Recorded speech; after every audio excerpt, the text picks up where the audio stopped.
at human nature, and this is one time that is really rampant for me, because I'm here at the RSPB Reserve in Frampton, which I often go to, and they have birds nesting. Well, they've got them with chicks now everywhere, and on their gates they have a sign so anybody can see quite clearly, no dogs, and to please shut the gate.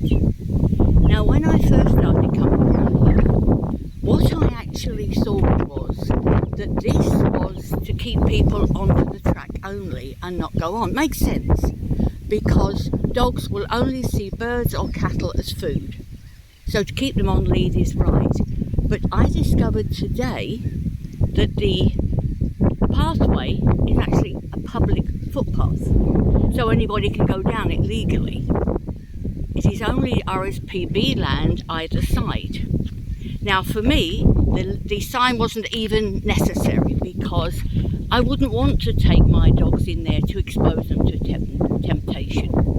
But there are owners who not only take their dogs in there and let them off the lead with no recall, but they also, when they put up a very polite sign at the beginning of the walk, asking people to please stay out of the reserve with their dogs.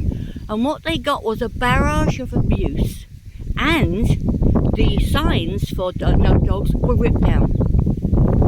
So as well as leaving their dog poo along here, which some do, they give every dog owner, real dog lover, a bad name. So what I will do is, what I want to do today is to bring to your attention the fact that we now know that the pesticides that are in flea and tick products that are put on dogs monthly actually have illegal pesticides on, insect repellents or insect killers, that the dog were Sophie to be here with that product on her. When she rolled on the ground, she would have deposited some there, because they last for months, and then that would have been picked up by the insects on here, which feed the birds. Then it would have ended up in the waterways.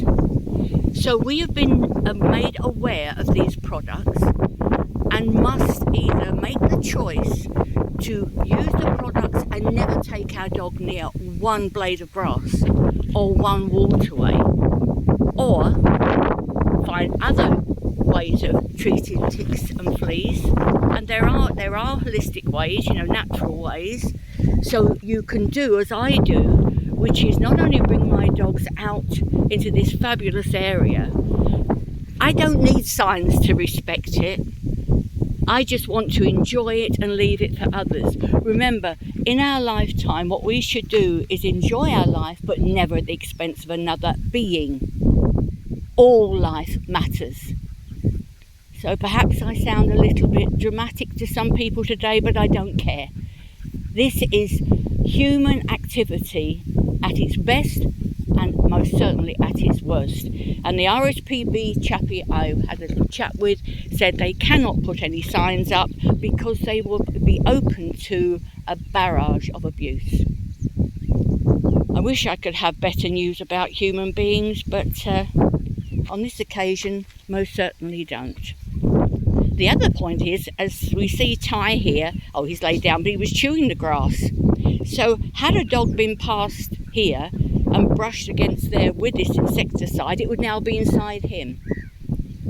And another thing to remember is, if you've got this on your dogs, this particular type of veterinary sold product, then please do remember that when you wash your dog at home, the water that runs off the dog carries the chemicals through into the human water system as well, and ultimately into the rivers. It is time to take a stand. And so Sophie, Ty and I will enjoy our little walk out here, stay on the lane as we always do, clear up if they poo, keep them on lead. We're more than happy, and so is all the wildlife that's out there.